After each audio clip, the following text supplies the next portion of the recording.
복 받으려면 진정한 예배자가 되어야 될 좀 있습니다. 오늘 온전한 예배로 하나님께 영광 돌리며 또 찬양과 기도로 주님 앞에 나아가십시다. 우리 함께 이 말씀 앞에서라는 곡 우리 함께 찬양하십시다. 정말 내 생명보다 더 귀하신 주님을 위해서 오직 주님만을 경외하며 주님만을 위해 살겠다고 우리 고백하는 마음을 가지고 함께 이 찬양 배우시고 또 함께 하시며 은혜를 나누시면 좋겠습니다.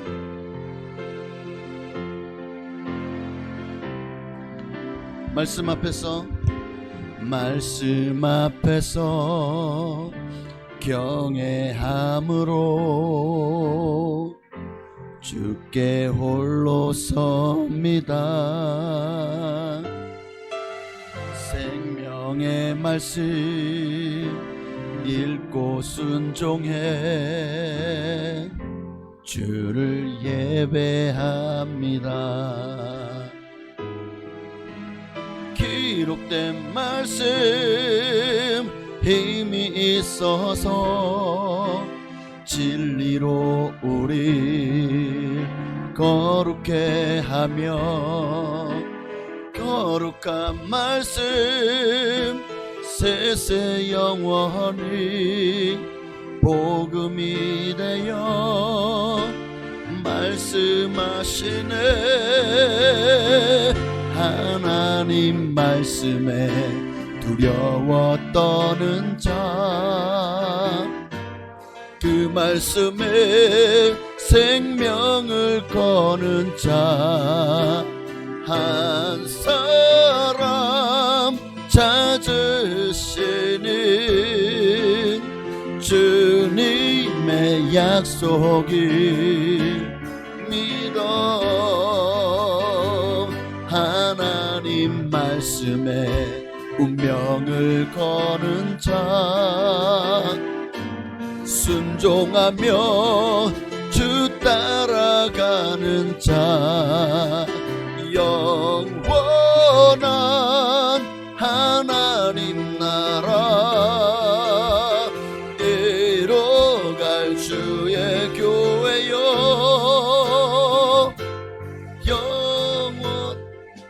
영원하라. 우리 한 번 더 말씀 앞에서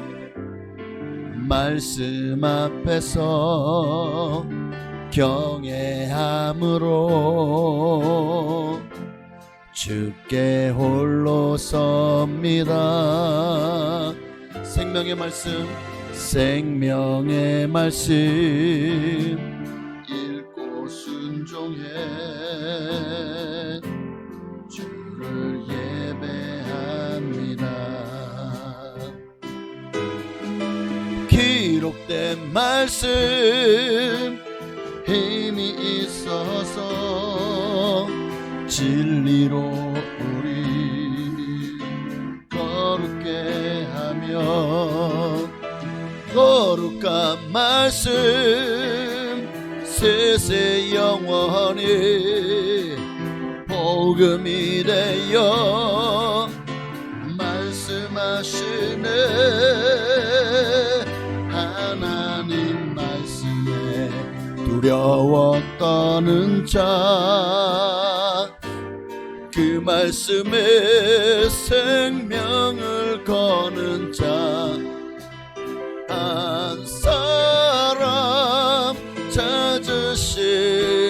찾으시는 주님의 약속을 믿어 하나님 말씀에 운명을 거는 자, 순종하며 주 따라가는 자,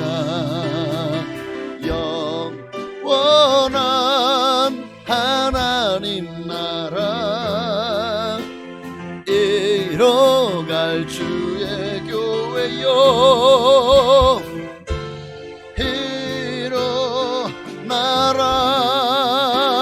일어나라. 주 말씀은 우리를 구원에 이르는 지혜이니 목숨과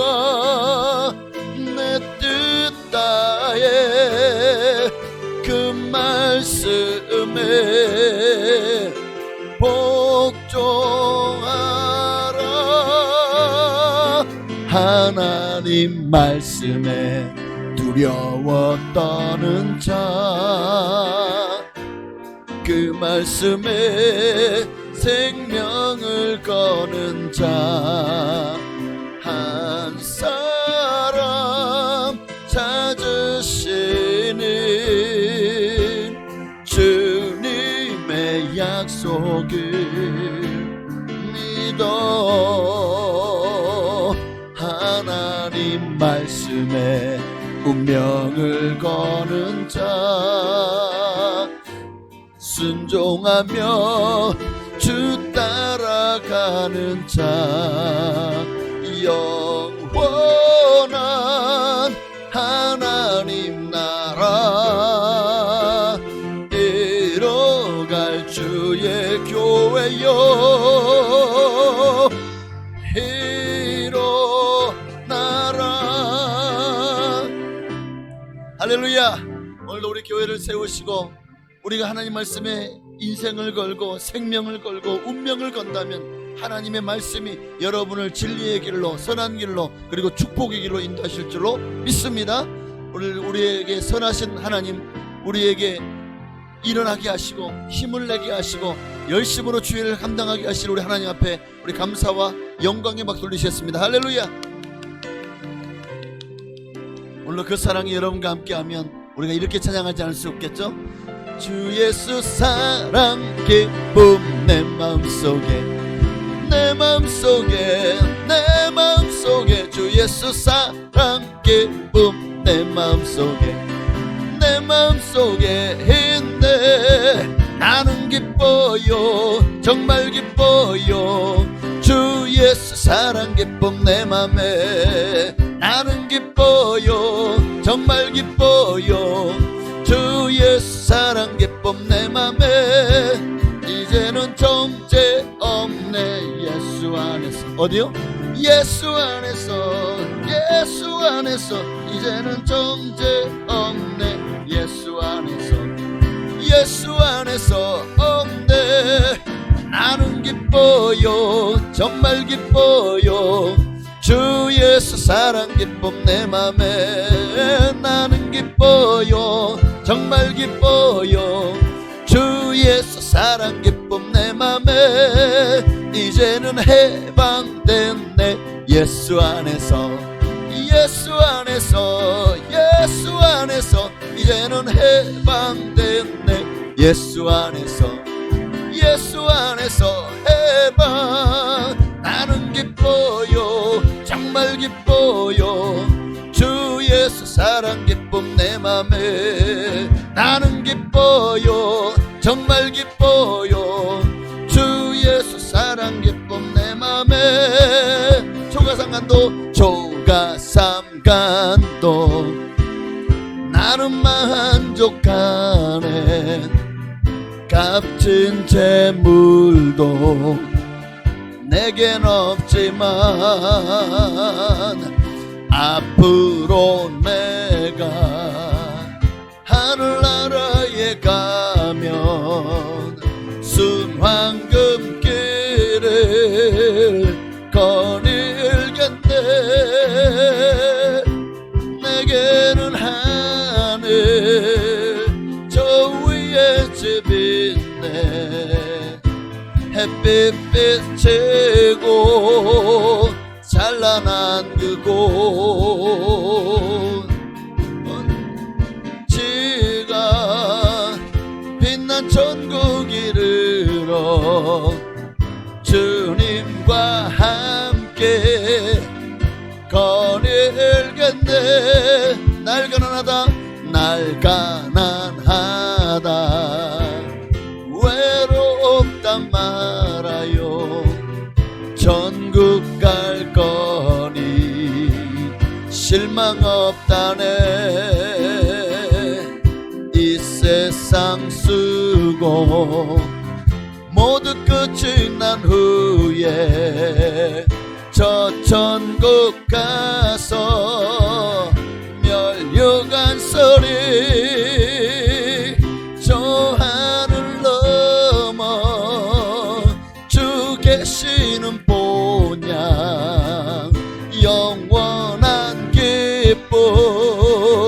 넘치는 그곳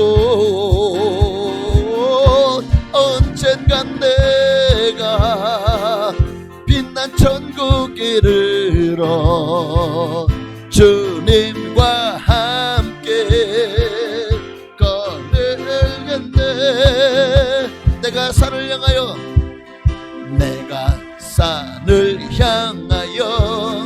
눈을 들리라.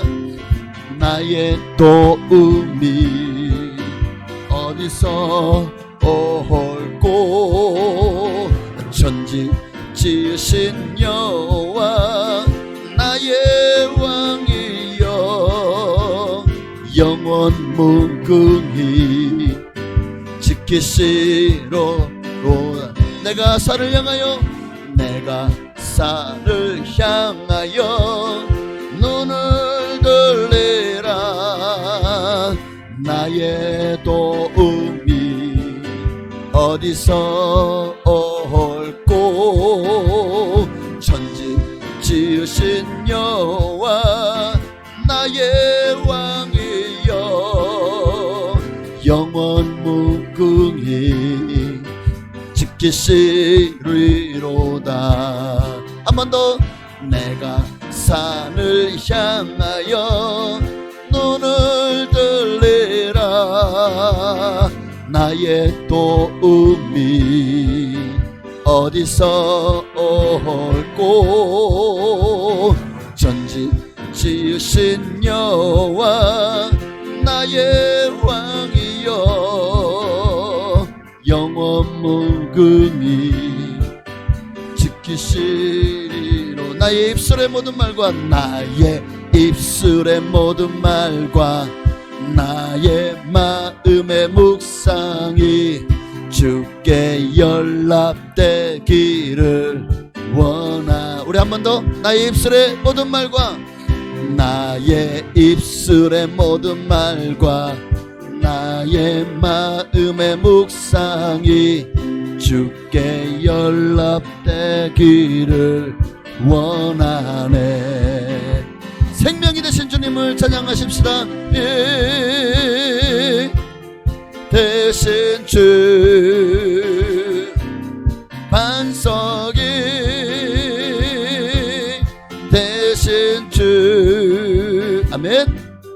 나의 입술의 모든 말과 나의 마음의 묵상이 주께 연락되기를 원하. 우리 한 번 더. 나의 입술의 모든 말과 나의 마음의 묵상이 주께 연락되기를 원하네. 소망이 되신 주 능력이 되신 주. 나의 입술의 모든 말과 나의 마음의 묵상이 주께 연락되기를 원하네. 할렐루야. 나의 입술의 모든 말과 나의 마음의 묵상이 다 연락하시는 좋으신 하나님, 우리의 기도를 들으시고 반드시 응답하실 하나님께 우리 한 번 더 감사의 박수 올리십시다. 할렐루야. 여러분이 아무리 박수를 하나님께 올려도 부족할 겁니다. 하나님은 우리가 하루 종일 하나님께 박수로 영광 돌려도 당연히 그보다 더 큰 일을 행하신 하나님이시기에 합당하실 줄로 믿습니다. 우리 한 번 더 찬양 드리시고 우리 한번 기도했으면 좋겠습니다. 정말 하나님의 말씀에 우리의 생명을 걸고 운명을 걸 수만 있다면 오늘 여러분들이 바로 하나님 찾으시는 그 한 사람일 것입니다. 하나님 여러분의 예배를 받으시고 여러분을 통해서 교회를 일으키시고 부흥시켜 주실 것입니다. 여러분의 가정과 여러분 하는 모든 일들을 하나님이 반드시 복 주실 줄로 믿습니다. 하나님 앞에 우리 경외함으로, 말씀 앞에 경외함으로 주님 앞으로 나아가시겠습니다.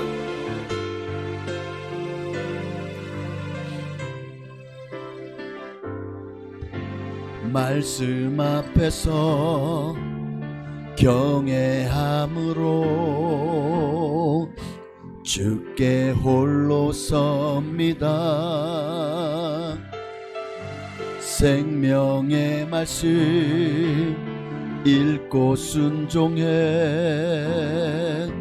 주를 예배합니다. 기록된 말씀 힘이 있어서 진리로 우리 거룩해 하며 거룩한 말씀 세세 영원히 복음이 되어 말씀하시네. 하나님 말씀에 두려워 떠는 자, 그 말씀에 생명을 거는 자 한 사람 찾으시는 주님의 약속을 믿어 하나님 말씀에 운명을 거는 자, 순종하며 주 따라가는 자, 영원한 하나님 나라 이뤄갈 주의 교회여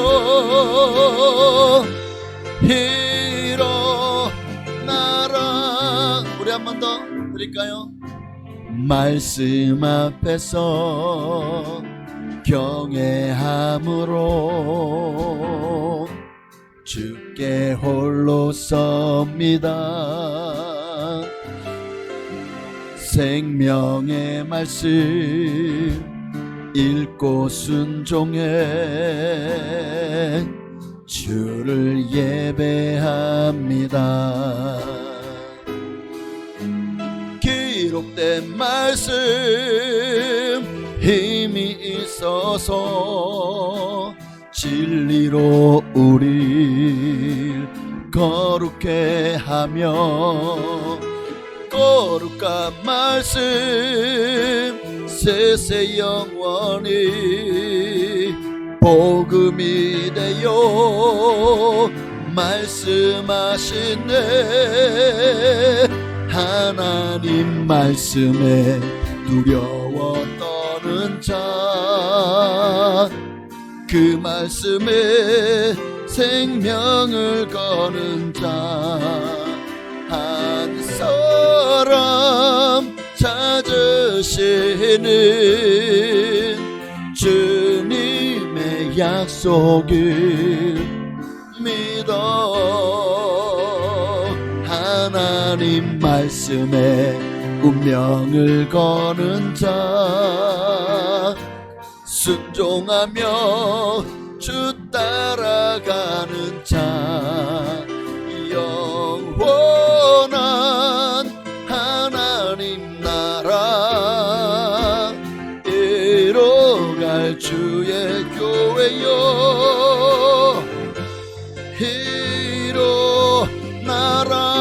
일어나라. 주 말씀은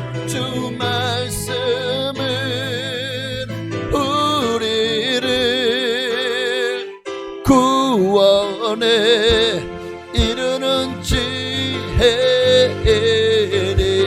목숨과 내 뜻 다해 그 말씀에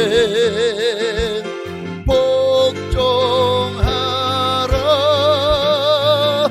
하나님 말씀에 두려워 떠는 자,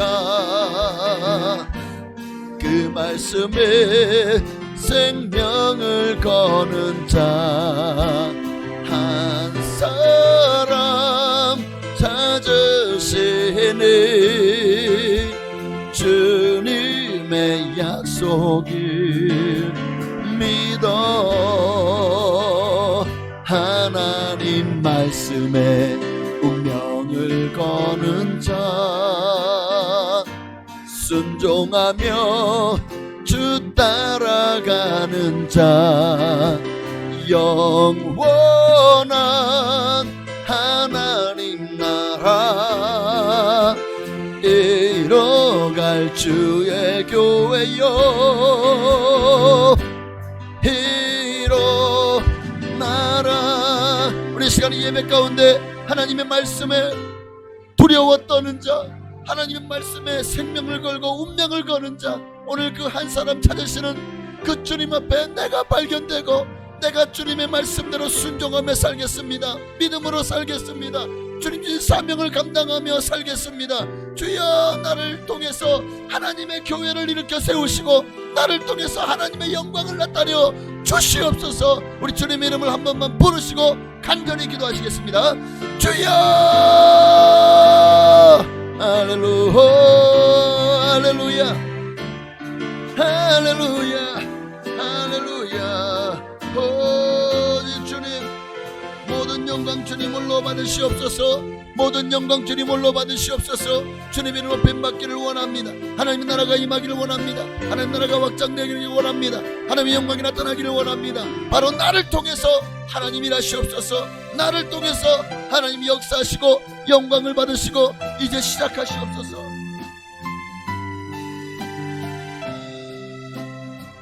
아버지 하나님, 오늘도 내가 주님 앞에 발견되어지기 원합니다.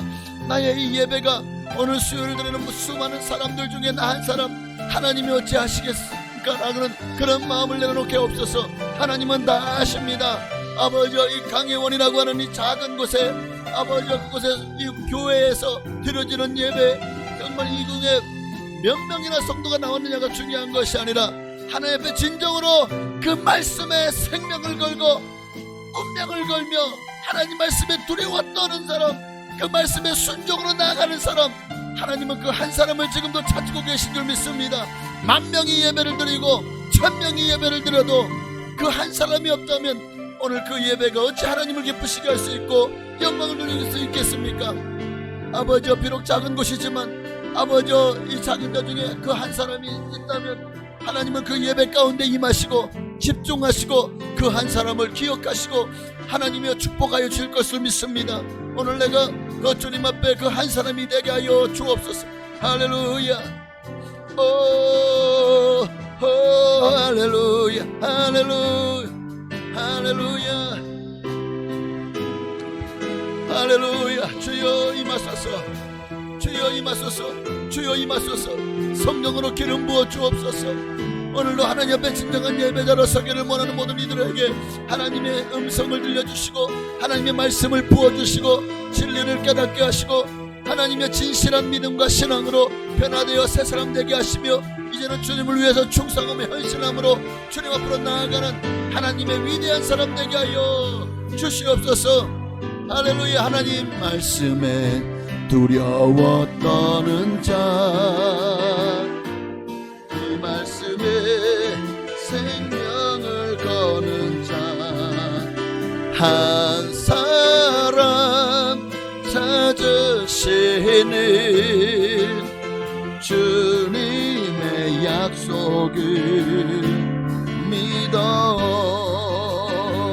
하나님 말씀에 운명을 거는 자, 순종하며 주 따라가는 자, 영원한 하나님 나라 이뤄갈 주의 교회여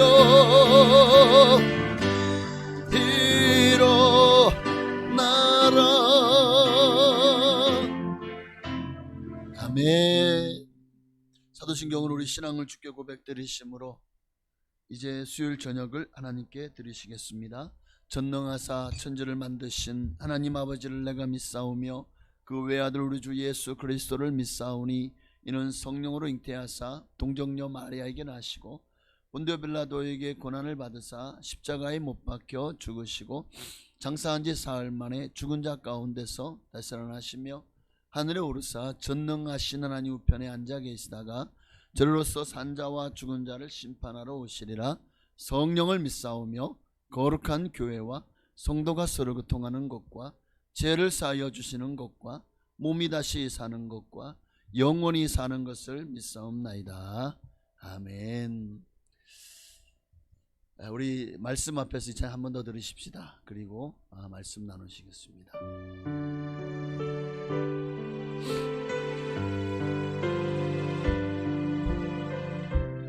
말씀 앞에서 경외함으로, 말씀 앞에서 경외함으로 주께 홀로 섭니다. 생명의 말씀 읽고 순종해 주를 예배합니다. 기록된 말씀 힘이 있어서 진리로 우리 거룩해 하며, 거룩한 말씀 세세 영원히 복음이 되어 말씀하시네. 하나님 말씀에 두려워 떠는 자, 그 말씀에 생명을 거는 자 한 사람 찾으시니, 주님의 약속을 믿어 하나님 말씀에 운명을 거는 자, 순종하며 주 따라가는 자, 영원한 하나님 나라 이뤄갈 주의 교회여 일어나라. 우리 한 번 더 들으십시다. 말씀 앞에서, 말씀 앞에서 경외함으로 주께 홀로 섭니다. 생명의 말씀 읽고 순종해 주를 예배합니다. 기록된 말씀 힘이 있어서 진리로 우리 거룩해 하며, 거룩한 말씀 세세 영원히 복음이 되어 말씀하시네. 하나님 말씀에 두려워 떠는 자, 그 말씀에 생명을 거는 자 한 사람 찾으시는 주님의 약속을 믿어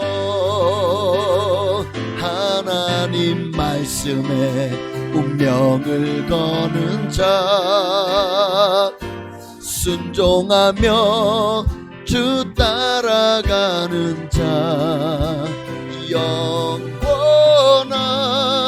하나님 나라 이뤄갈 주의 교회여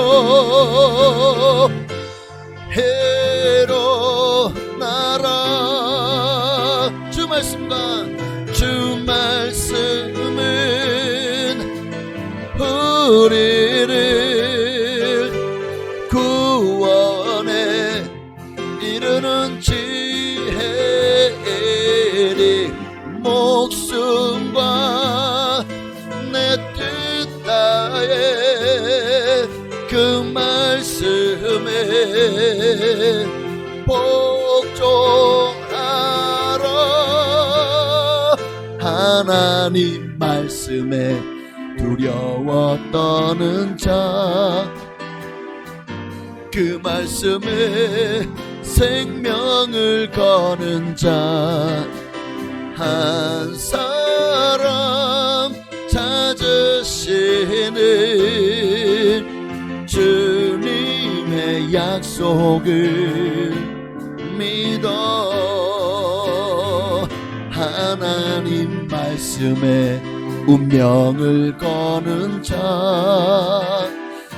순종하며 주 따라가는 자, 영원한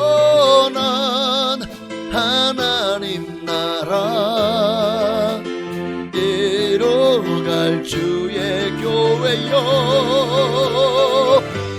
일어나라.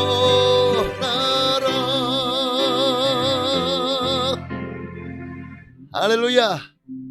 하나님 말씀 보시겠습니다. 오늘 두렵고 떨리는 마음으로 하나님 말씀을 받으시기를 바랍니다. 히브리서 12장 5절로 6절 말씀 보시겠습니다. 히브리서 12장 5절로 6절에 있는 말씀입니다.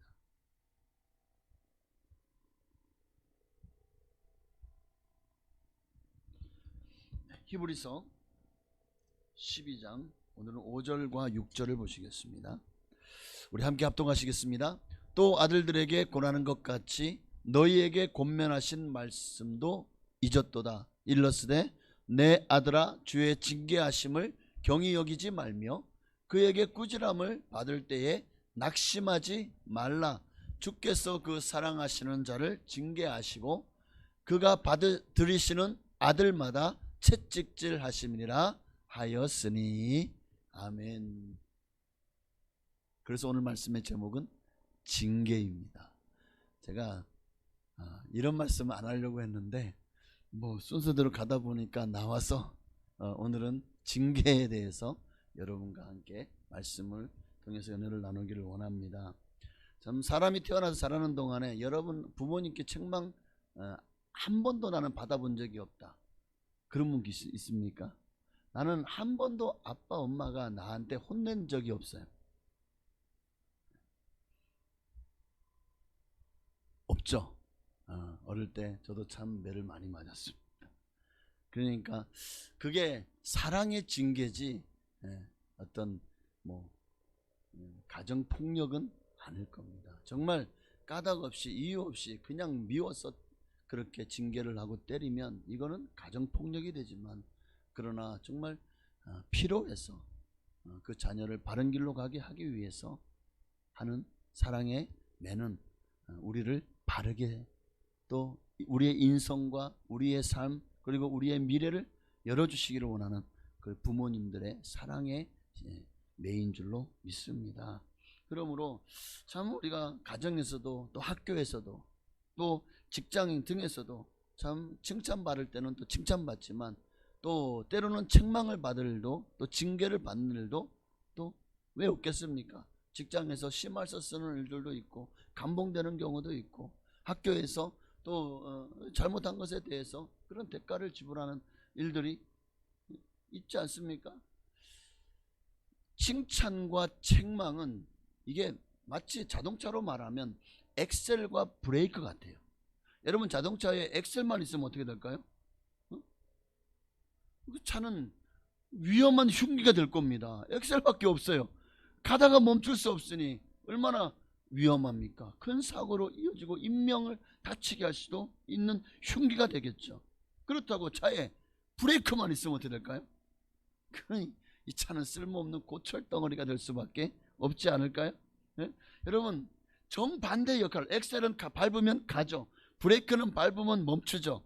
정반대의 역할을 하는 이 엑셀과 브레이크를 통해서 정말 그렇게 자동차가 바르게 또 사고 없이 안전하게 목적한 곳으로 갈 수 있는 것처럼 오늘 우리 사람에게도 엑셀 같은 칭찬도 있어야 되지만 브레이크 같은 책망도 반드시 필요합니다.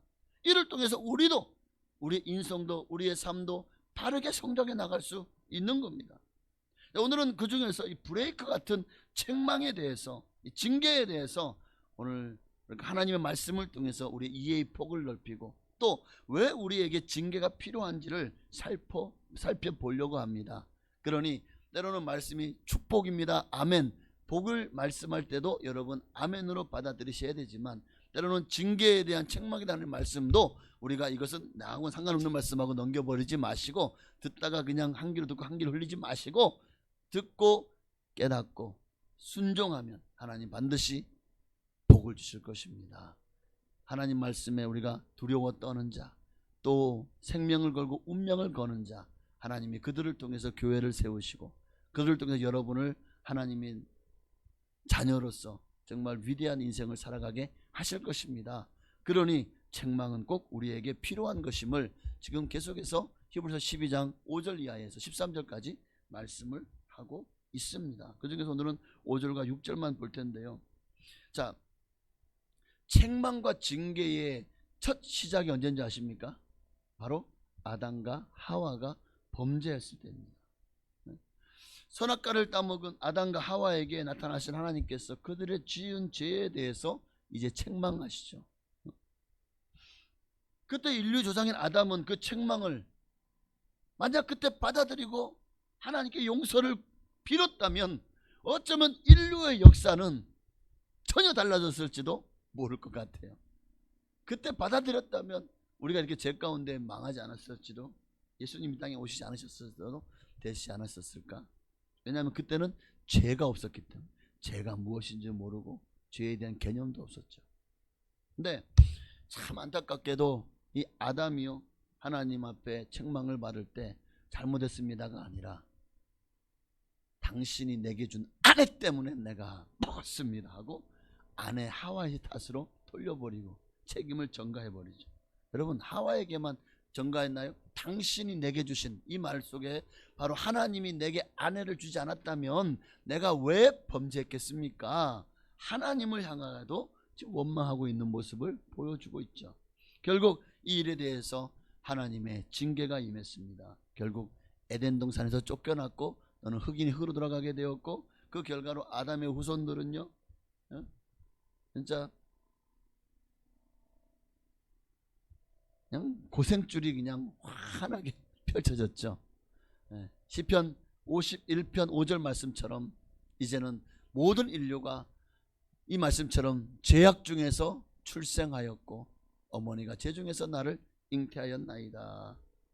우리가 다 이렇게 죄악 중에서 출생해서 이제 인생의 수많은 희노애락과 또 생로병사를 풍파많은 바다처럼 그렇게 쉴 새 없이 정말 우리가 겪을 수밖에 없는 그런 인생이 되어지고 만 겁니다. 자, 하나님은 그 이후에도 계속해서 범죄한 백성들을 향해서 끊임없이 책망하십니다. 끊임없이 하나님께서 이스라엘 백성들만 봐도요, 그들을 향해서 수도 없이 많은 선지자들을 보내고 회개하면 용서하셨지만 회개하지 않으려고 계속해서 그들이 범죄하고 부패하고 타락했을 때 하나님은 주변의 열강들, 애굽부터 시작해서 아람 또는 아수르, 블레셋, 바벨론 같은 나라들을 보내서 이 이스라엘을 징계했습니다. 아예 나라를 많이 망해버리기도 하셨습니다. 왜 그랬을까? 하나님이 그들이 그냥 이제는 실증나서 그렇게 버려버리는 걸까요? 아니죠. 사랑하셔서 그들이 하나님을 아버지라고 하지 않고 하나님을 섬기지 않고 하나님을 떠나서 우상을 숭배하는데 어느 부모가 그런 페르나를 내버려만 두겠습니까? 그러니 어떻게든 채찍질을 해서라도 그들을 돌아오게 해야 되지 않습니까? 여러분, 이게 바로 즉 책망과 이 징계야말로 하나님께서 당신의 백성을 이끌어가는 한 방법이었어요. 사사기를 보세요. 사사기를 보면 끊임없이 이스라엘 백성들이 범죄하죠.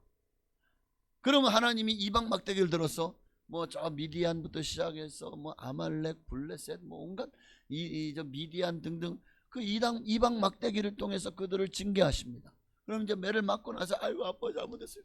저도 어릴 때 참 그냥 뭘 잘못했는지도 몰라요. 그냥 아빠한테 가서 그냥 맞고 나면 아이 잘못 용서했어요. 그만 때리세요. 이러고 그냥 싹싹 빌어요. 나중에 씩씩거리죠. 도대체 참. 내가 어머니한테 얼마 전에 물어봤었어요. 엄마나 도대체 아빠가 나를 되게 미워했나 봐. 어?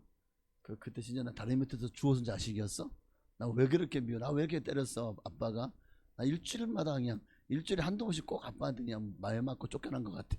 왜 그러냐니까 네가 아빠한테 말대꾸해서 안 걸라. 어? 그냥 잘못했습니다 그러면 한 대 맞을 걸 네가 바락바락 그냥 내가 뭘 잘못했냐고 막 대드니까 말대꾸를 하고 막 대드니까 그래가 네가 더 맞은 거다 막 그런 얘기를 들으니까 참 맞을 짓을 했네. 여러분 하나님께서 우리에게 책망하고 징계하시는 것은 결코 우리를 미워해서가 아니라 우리가 사생아처럼 남의 자식처럼 여겨지기 때문이 만약 그렇다면 책망할 일도 없고 징계할 일도 없어요. 그죠? 내 자식이니까 잘 되라고 책망하고 징계하는 거 아닌가요? 그러니까 하나님께 있어서 책망과 징계는 인간의 어떤 불완전함 그리고 또 죄악에 대한 하나님의 브레이크라고 말할 수가 있습니다. 멈춰라! 더 이상 그 죄악된 길에서 멈춰라! 글로 가면 낭떠러지야. 글로 가면 저수지야. 어떻게 해요? 멈춰야 살지. 안 멈추면 죽잖아요. 오늘 우리 인간들은 얼마나 실수가 많고 연약합니까? 그래서 끊임없이 죄를 짓습니다. 사람들이 하는 책망과 징계는 불완전해요. 많은 부분 이런 불공평한 징계나 책망을 받을 때 얼마나 억울함. 여러분 정말 나는 잘못 없는데 나한테 혼을 내요. 막 나한테 더 덮어 씌워버려요. 여러분 사람의 징계는 사람의 책망은 이런 일들이 비일비재합니다. 어디다 하소연해도 안 들어줘요. 얼마나 억울하고 분통이 터집니까? 감정적인 반응을 보여서 너 죽고 나 살자 멱살을 잡을 수도 있는 경우도 바로 너무나도 억울하니까 사람이 하는 책망과 징계는 불완전합니다. 왜? 죄인이니까. 나도 죄인인데 죄 더 많은 사람이. 그러니까 지금도 우리나라가 그렇지 않습니까? 뭐 법으로 재판하는 검사나 판사는 죄가 없을까요? 경찰은 죄가 없나요? 그 죄인들이 죄인을 이렇게 죄지었다고 쇠고랑을 치우는 게 이 세상은 그렇게 모순 덩어리고 참 부조리합니다. 그러나 하나님의 징계와 책망은 그런 부조리와 우리가 생각하는 그런 어떤 합당하지 않은 이유가 없습니다. 하나님은 완전하신 분이시기 때문입니다. 여러분 어차피 우리가 살고 있는 이 세상은 죄악으로 가득한 세상. 그러니까 혹시 그런 일을 당해도 너무 막 울분 터지고 막 그냥 감정적으로 그걸 불을 못 이겨가지고 막 너무 성질내고 화내고 하지 마십시오. 알잖아요. 이 세상은 모순 덩어리다. 불완전하다. 사람이니까 그럴 수밖에 없죠. 그렇게 생각하면 웬만한 화는 아마 다 봄눈 녹듯이 사라질 겁니다. 또 예수 그리스도와 나와 함께 하시잖아요. 그래봤자 어차피 너는 지옥 가고 나는 천당 간다. 그때 가서 내가 봐라 네가 나를 그렇게 억울하게 하고 나를 막 짓누르고 나를 힘들게 했지만 결국 마지막 결말은 어때요? 결말은 나는 행복이고 너는 불행이네. 그러니까 물론 그렇게 생각하면 안 되긴 해요. 어떻게든 그 영혼도 불쌍하고 구원받아야 될 영혼이 지금 나를 공격하는 것이 지금 하나님이 저를 통해서 나는 연단을 받고 나는 그 시련을 통해서 내 믿음과 신앙이 성장하는 하나의 방편이 된다면 나에게는 그것이 도리어 고난당한 것이 내게 유익이 되겠지만 그러나 나를 공격하는 그 사람은 그렇게 나를 연단하는 도구로만 쓰여받은 불쌍하지 않아요? 이런 마음을 품으면 여러분 그 영혼이 불쌍한 것이 눈에 보이게 되면 그러니까 아이고 참 불쌍하다 안 됐다 하는 생각이 들면 여러분의 마음도 아마 달라지지 않을까 하는 생각이 듭니다. 우리가 사는 세상은 바로 그런 세상, 죄악으로 가득한 그리고 이것에 따라서 판결의 유무가 달라지는 세상이죠. 이거를 유전부재, 무전유죄 그 한마디로 이 세상의 부조리함을, 권력자, 돈 많은 사람, 또 세상에서 잘 나가는 사람들에게는 한없이 너그럽지만 가난한 자, 소외되고 없는 이들에게는 한없이 불공평한 그런 세상을 지금 우리가 살아가고 있습니다. 자, 그러니 이런 사실들은 참으로 인생이라는 것이 너무 허무하죠. 너무 허무하죠. 어떤 이들은 권력으로 그냥 막 뒤로 줄줄줄 막 돈이 막 그냥 줄줄 들어와가지고 나중에 보면 어마어마하게 많은 부자가 돼.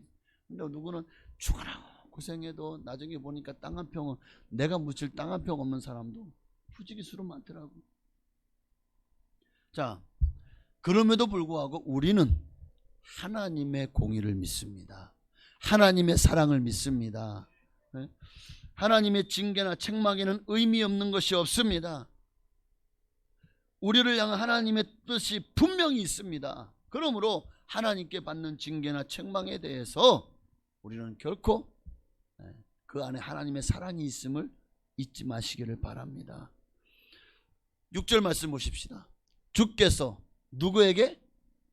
그렇죠, 사랑하시는 자에게 징계하시고 그가 받아들이시는 아들마다 채찍질 하심이라 그랬어요. 그의 자녀이기 때문에 하나님께서 우리를 책망하시거나 징계하실 때 하나님이 직접 때리지 않아요. 하나님은 어떻게 우리를 징계하십니까? 책망하시죠?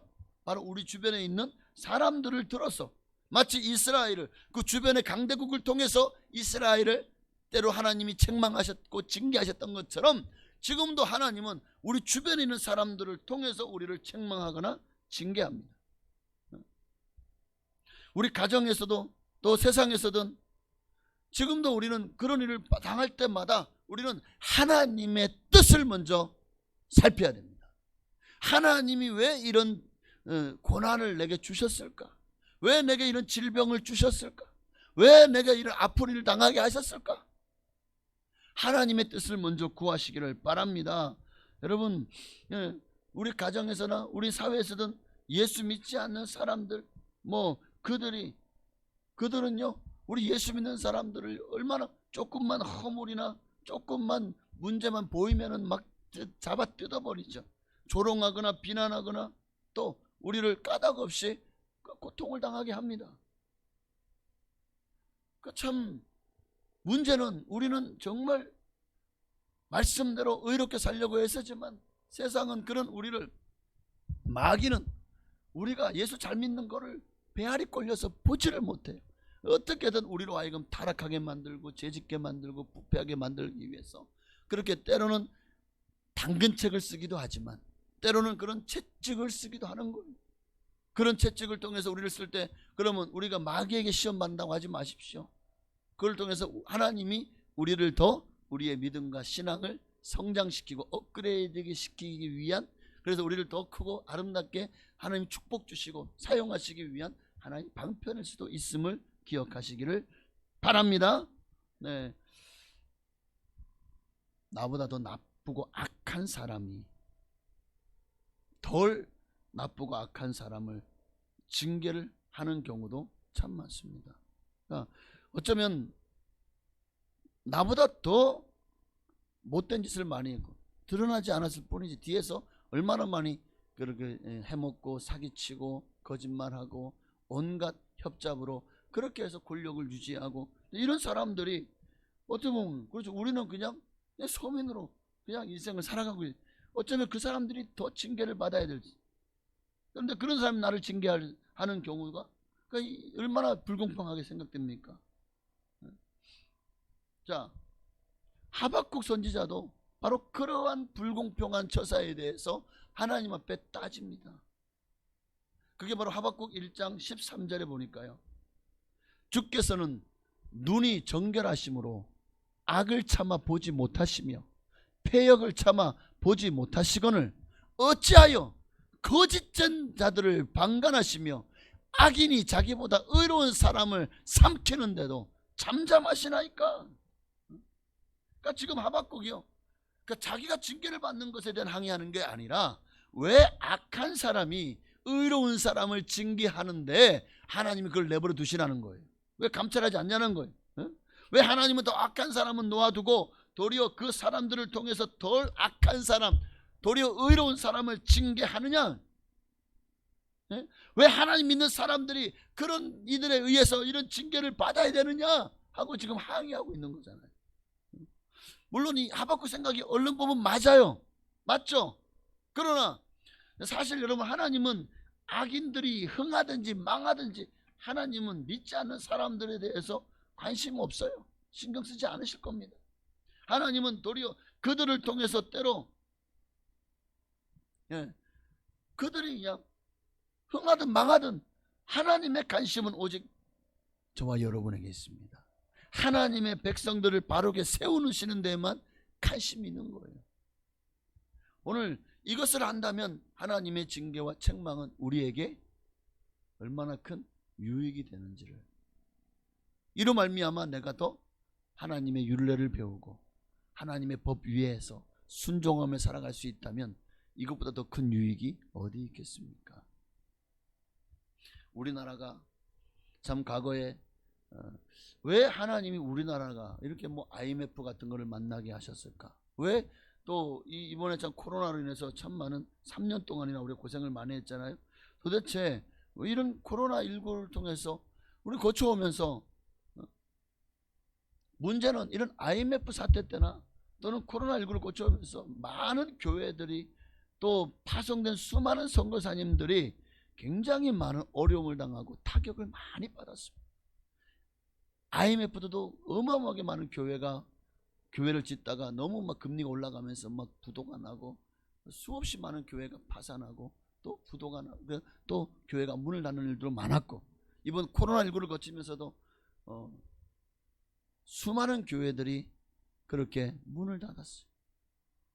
지금 우리 주변에는 보이지 않지만 그렇게 어려움을 당했다고요. 수많은 선교사님들이 물질의 지원이나 이런 게 끊겨가지고 결국 포기하고 돌아오셨던 선교사님들도 많습니다. 자, 그러면 아니 선한 일을 하고 좋은 일을 하는데 왜 하나님 도리어 교회가 이 어려움을 당해야 됩니까? 왜 선교사님들이 이 어려움을 당해야 됩니까? 지금 하박국이 하나님 앞에 원망 불평하는 딱 이 얘기거든요. 왜 의로운 사람들이 저 악한 사람들에게 삼켜지는데도 왜 저렇게 하나님은 정말 악을 미워하시고 하나님은 눈이 정결하시고 악을 참아 보지 못하시는, 폐역을 참아 보지 못하시는 그런 분 아니십니까? 그런데 왜 악한 이들에게 선한 이들이 고통을 받고 왜 하나님의 일을 하는 교회와 또 선교사님들이 이런 어려움을 당해야 됩니까?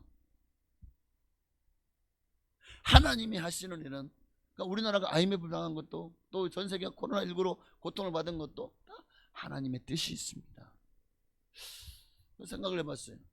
왜 하나님이 이 나라를, 그러니까 지금 요거는 지금 큰 맥락을 잡아서 하는 거기 때문에 요거를 여러분의 개인적인 삶에다 한번 적용을 해보시기를 바랍니다. 자, 왜 IMF가 왔을까 생각해 보면 당시에요, 너무나도 많은 기업들이 너무 이자가 싸니까 은행 돈을 막 어마어마하게 차용해 가지고 문어발식으로 기업을 확장시켜 결국 나중에 보니까 다 빚이, 공장이 돌아가고 회사가 돌아가면 다 빚으로 돌아가는 거예요.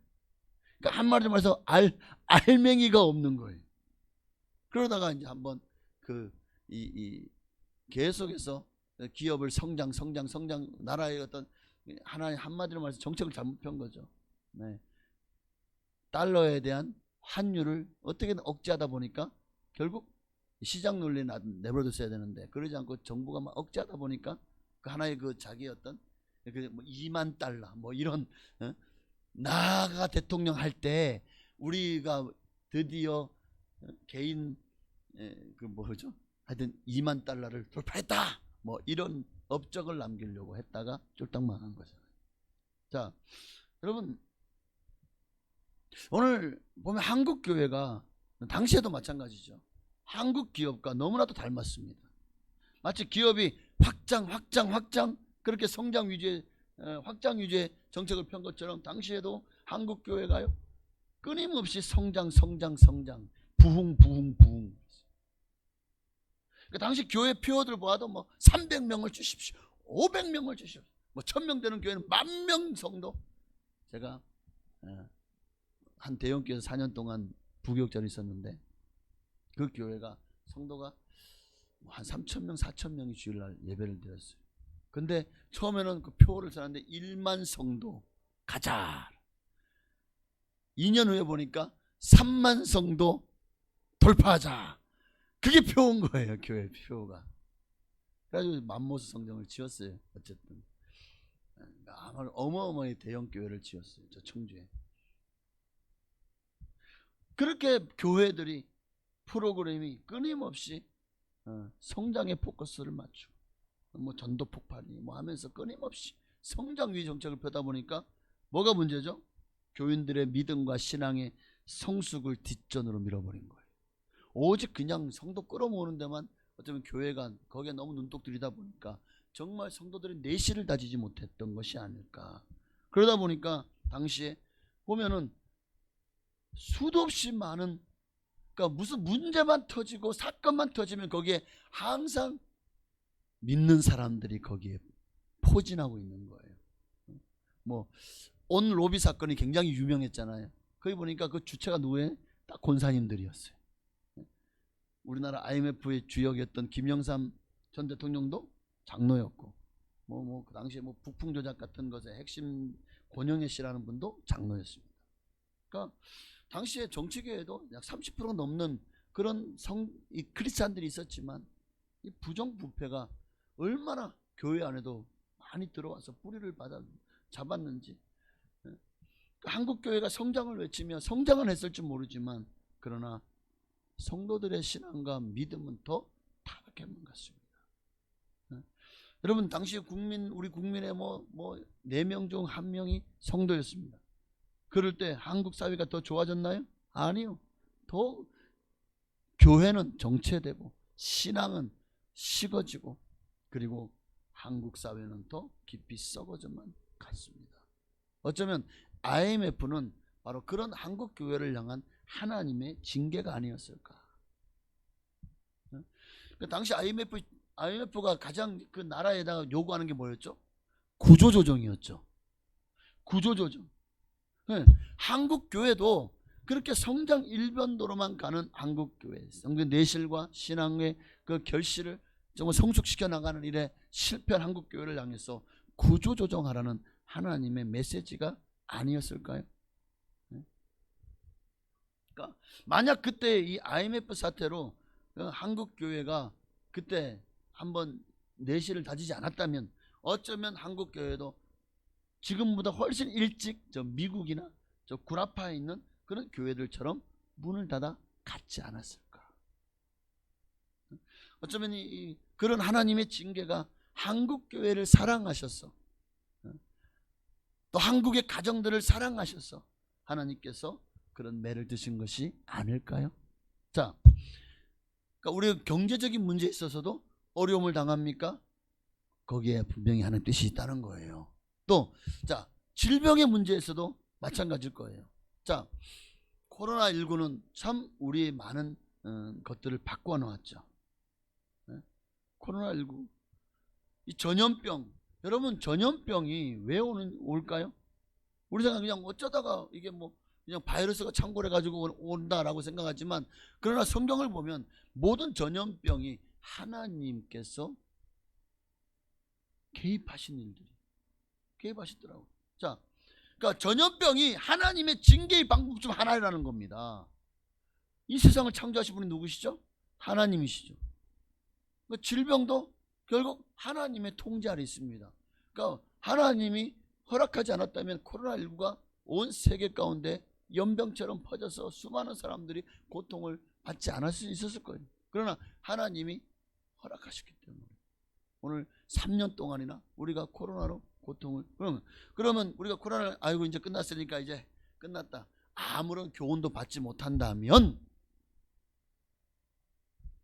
이거보다 더 참 비극은 없을 겁니다. 우매하고 어리석은 자의 모습에서 벗어나지 못할 것입니다. 자, 역대하 7장 12절 이하에 보니까요, 밤에 여호와께서 솔로몬에게 나타나사 그에게 이르시되 내가 이미 내 기도를 듣고 이곳을 택하여 내게 제사하는 성전을 삼았으니, 자 13절 읽겠습니다. 혹 내가 하늘을 닫고 비를 내리지 아니하거나 혹 메뚜기들에게 토산을 먹게 하거나 혹 전염병이 내 백성 가운데서 유행하게 할 때에, 자, 전염병이 내 백성 가운데 유행하게 하는 분이 누구라고요?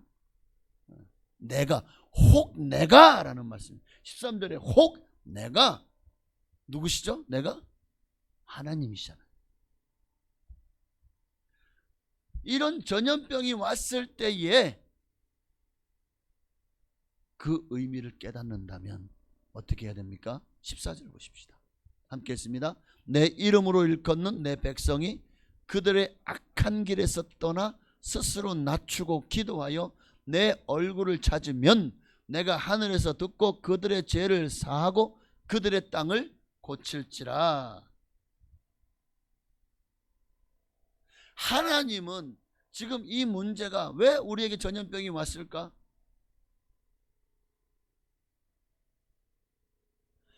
악한 길에서 떠나지 않았기 때문이죠. 온 세상이 하나님을 향해서 반기를 두고 범죄하고 있기 때문에, 너무나도 그 범죄가 창궐하고 하나님 앞에 악취를 풍기니까 하나님께서 노아 시대는 홍수로 세상을 멸하셨던 것처럼 이제 하나님 마지막 진노에 이제 온 세상을 불로 심판하시기 위해서 지금 마지막 때 이 세상을 아직도 보존하고 계시지만, 그러나 하나님은 그 전에 한 번 더 우리에게 돌아올 수 있는 기회를 주시는 거예요. 그 악한 길에서 떠나서 스스로 낮추고 기도하여 하나님의 얼굴을 찾을 수 있는 기회를 주시는 거예요. 그러니까 이런 뭐 IMF든 아니면 여러분 집안의 어떤 경제적인 어려움이나 또는 이번 코로나 같은 그런 질병이나 또는 이런 문제들, 이 가정의 문제, 자녀와의 문제, 또는 정말 너무 힘든 그런 어려움들이 있을 때 우리는 하나님께로 돌아가야 됩니다. 하나님께로 나아가서 정말 내가 지금 무엇을 잘못했는지 회개하고 먼저 기도하십시오. 그리고 하나님의 얼굴을 찾으십시오. 그러면 하나님께서 하늘에서 듣고 그들의 죄를 사하고 그들의 땅을 고칠지라. 지난 3년간 한국교회가 또 저에게 많은 교회들이 얼마나 많이 기도했습니까? 코로나19로 인해서 이 백성을 향한, 온 세계 인류를 향한 하나님의 진노하심에 우리가 다시 우리 자신을 돌아보고 회개하며 기도했습니다. 하나님께서 마침내 때가 되면 그 땅을 고쳐주시고 이제 바이러스로부터 우리를 안전하게 하셨지만, 그러나 여러분 얼마든지 우리가 또 범죄하고 타락하고 하나님을 떠나면 하나님이 또 한 번 더 우리에게 이런 코로나보다 더 강한 바이러스로 우리를 징계하실 수도 있습니다. 그러나 아직은 우리에겐 기회가 있어요. 하나님이 불로 심판하기 전까지는 우리에게 기회가 있는 거예요. 그러나 하나님 불로 심판하실 때는 더 이상 기회가 없죠. 온 인류가 이제 이 지구가 하나님의 심판으로 불바다가 될 날, 물바다가 되었던 이 지구가 이제 불바다가 될 날이 얼마 남지 않았습니다. 이제 말씀을 마칩니다. 중요한 것은 하나님이 우리를 사랑하시기 때문에 우리에게 징계를 내리지 않는다. 이 사실 하나는 절대 잊지 마시기를 바랍니다. 우리 5절과 6절 한 번만 더 읽고 마치겠습니다. 자, 네, 읽습니다. 또 아들들에게 권하는 것 같이 너희에게 권면하신 말씀도 잊었도다. 일렀으되 내 아들아 주의 징계하심을 경히 여기지 말며 그에게 꾸지람을 받을 때에 낙심하지 말라. 주께서 그 사랑하시는 자를 징계하시고 그가 받아들이시는 아들마다 채찍질 하심이라 하였으니. 하나님, 우리가 이제 이 땅에서 혹 질병으로든 아니면 경제적으로든 아니면 어떤 상처받을 만한 일로든 어떤 고난이든 그런 일로 인해서 하나님 우리에게 그런 징계를 경히 여기지 말고 또 낙심하지도 말라고 말씀하십니다. 우리가 해야 될 일은 뭡니까? 주께로 회개하고 돌아오면 되는 거예요. 왜냐? 그 징계는 하나님의 사랑입니다. 오늘 이 사랑을 깨닫는다면 아프지만 그래도 감사한 일이 되어질 줄로 믿습니다. 무엇이? 징계가. 우리 한 번만 더 찬양하고 기도하십시다.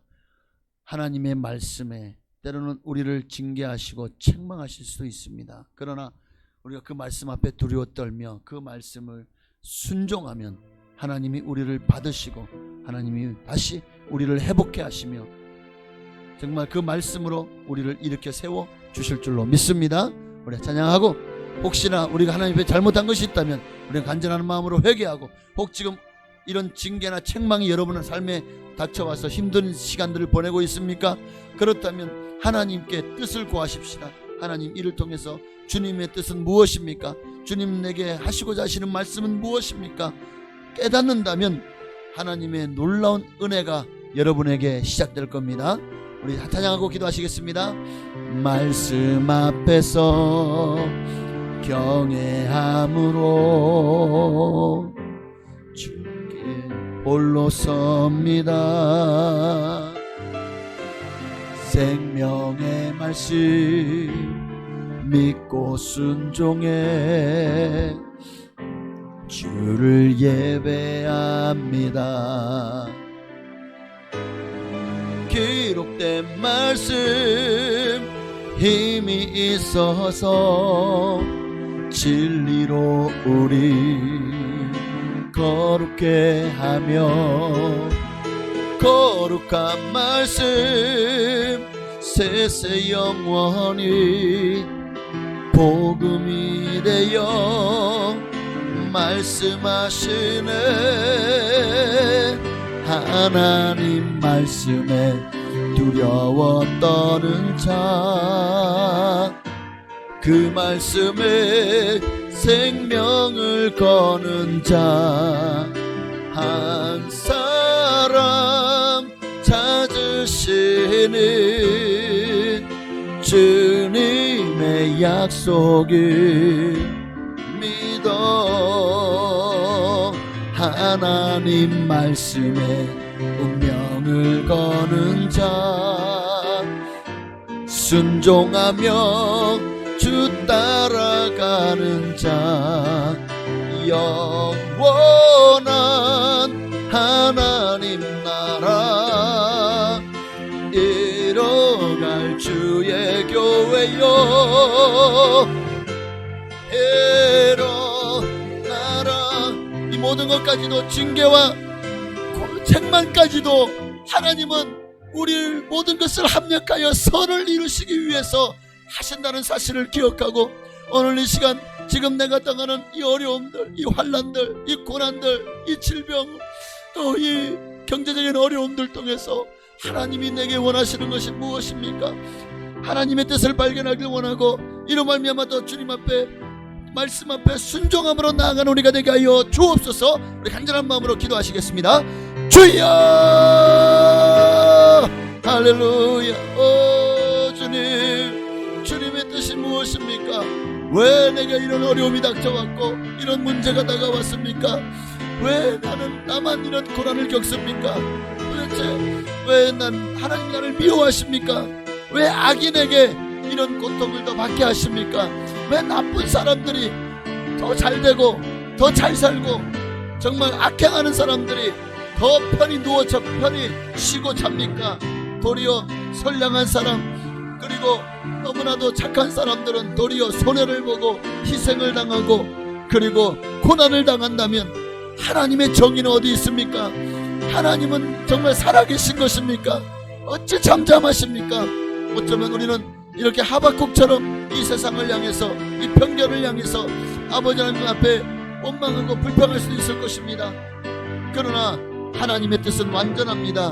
하나님은 이를 통해서 우리가 정말 하나님의 뜻을 발견하기를 원하고, 하나님 앞에서 아버지 이 징계를 통해서 우리가 더 주님의 사랑을 깨닫기 원하고, 하나님 앞으로 더 달려갈 수 있기를, 하나님의 뜻을 따라 순종할 수 있기를 원하시는 줄로 믿습니다. 하나님, 오늘도 우리가 더 주님 말씀에 살기 원합니다. 믿음으로 살기를 원합니다. 주여 임하여 주옵소서. 주여 기름 부어 성령으로 함께하여 주옵소서. 아멘. 주여 할렐루야. 저의 잘못입니다. 우리가 믿음이 없어서 그랬습니다. 하나님 앞에 온전한 회개하지 못했습니다. 아버지여, 잘못인 줄 알면서도 그 길로 갔고 그런 죄를 여상히 범했습니다. 이제 우리의 죄와 허물을 용서하시고 나의 백성이 겸비하여 내게 나와 기도하면 우리의 모든 죄를 사하고 그 땅을 고치자 약속하였사오니 오늘 우리를 고쳐 주옵소서. 오늘 우리를 세워 주옵소서. 우리를 새롭게 하여 주옵소서. 아버지, 오 할렐루야, 할렐루야, 할렐루야, 할렐루야, 할렐루야. 아버지, 우리의 연약함을 보시옵소서. 우리의 부족함을 보시옵소서. 하나님이 그 사랑하시는 자마다 징계하신다고 사랑하기 때문에 사생자와 코와 같이 내버려 두시지 않으시는 것입니다. 오늘 하나님의 사랑을 안다면 우리가 이 모든 고통도 이겨낼 수 있습니다. 믿음으로 이겨내게 하옵소서. 우리는 이 땅이 아니라 천국 백성이기 때문입니다.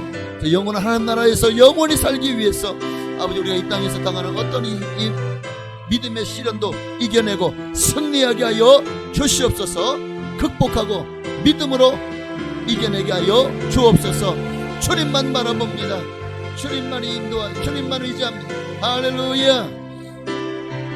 하나님 말씀에 두려워 떠는 자, 순종하며 주 따라가는 자, 한 사람 찾으시는 주님의 약속을 믿어. 하나님 말씀에 운명을 거는 자, 순종하며 주 따라가는 자, 영원한 하나님 나라 이뤄갈 주의 교회여 일어나라. 하나님 감사합니다. 참으로 책망은 우리가 참으로 아프고 힘들지만, 그러나 그 책망을 통해서 우리가 더 의의 길, 믿음의 길, 선한 길, 순종의 길로 갈 수 있다면, 그리고 그 끝에 하나님의 나라에 마침내 입성해서 영원한 하나님 나라에서 영원히 주님과 함께 복락을 누리며 살 수만 있다면 이 땅에서 받는 고난을 두려워하지 말게 하옵소서. 도리어 이 시련들을 우리의 믿음과 신앙을 성장시키는 촉매제로 사용하게 하옵소서. 주님, 어떠한 시련도 이제는 하나님의 뜻을 발견하게 하시고 그 앞에서 회개할 것은 회개하고, 정말 우리가 잘못된 길로 가고 있다면 그 노선을 변경하게 하시고 하나님의 뜻을 따라 순종하는 것이 우리의 삶이 되게 하옵소서. 10의 1조 예물을 김윤주 권사님 드렸습니다. 하나님 기뻐 받으시고 하나님이 약속하신 말라기 3장 약속하신 모든 복을 내려주시되 영권, 물권, 인권의 복을 도와도록 넘치도록 부어 주옵소서. 삶이 평안하게 하시고 아버지 모든 힘든 과정들을 이겨내고 믿음으로 승리하게 하시며, 기도하는 제목마다 주님 다 하십니다. 가장 좋은 선한 길로 인도하시며 응답하여 주시옵소서. 아버지 하나님, 정말 주님의 뜻이 이루어지기를 원합니다. 70세 생일을 감사해서 연옥금 집사님 드렸습니다. 하나님, 참으로 지난 모든 세월을 돌아볼 때 하나님의 은혜가 아니었던 것이 없음을 고백합니다. 하나님, 70 여정을 여기까지 인도하신 에베네셀의 하나님께 감사합니다. 그리고 여전히 지금도 주님 임마누엘 하셔서 지키시고 보호하시며 예수 믿고 구원받은 하나님 자녀로 살게 하시니 감사합니다. 모든 앞길도 주님께 맡깁니다. 여호와 이레 모든 것을 예비하시고 준비하셔서 앞길도 주의 성령께서 인도하심으로 참으로 선하고 복되고 아름다운 길을 주님이 예비하신 꽃길만 걸어갈 수 있게 축복하옵소서. 주님께서 미래를 열어주시고 건강의 복도 더하여 주실 줄로 믿고 감사드리며 살아계신 예수님의 이름으로 축복하며 기도합나이다. 아멘. 하늘에 계신 우리 아버지여, 이름이 거룩히 여김 받으시오며 나라의 임하옵시며 뜻이 하늘에서 이루어진 것 같이 땅에서도 이루어지이다. 오늘날 우리에게 일용할 양식을 주시옵고 우리가 우리에게 죄 지은 자를 사하여 준 것 같이 우리의 죄를 사하여 주시옵고 우리를 시험에 들게 하지 마시옵고 다만 악에서 구하시옵소서. 대개 나라와 권세와 영광이 아버지께 영원히 있사옵나이다. 아멘. 할렐루야. 감사해요. 하나님, 징계는 다 받는 것이거늘 징계가 없다면 너희와 사생자와 거와 같다고 했습니다. 우리를 하나님이 그 사랑하시기 때문에 징계하시고 책망하심을 잊지 말게 하옵소서. 오늘 우리가 이 어려움을 이겨낼 수 있는 것은 주님의 약속이 있기 때문입니다. 그 약속을 믿고 오늘도 승리하게 하옵소서. 이 모든 어려움을 이겨내게 하옵소서. 할렐루야. 우리 예배 가운데 함께 하신 좋으신 하나님께 감사와 영광이 받으셨습니다. 할렐루야. 네, 그럼 이상으로 수예배를 모두 마쳤습니다.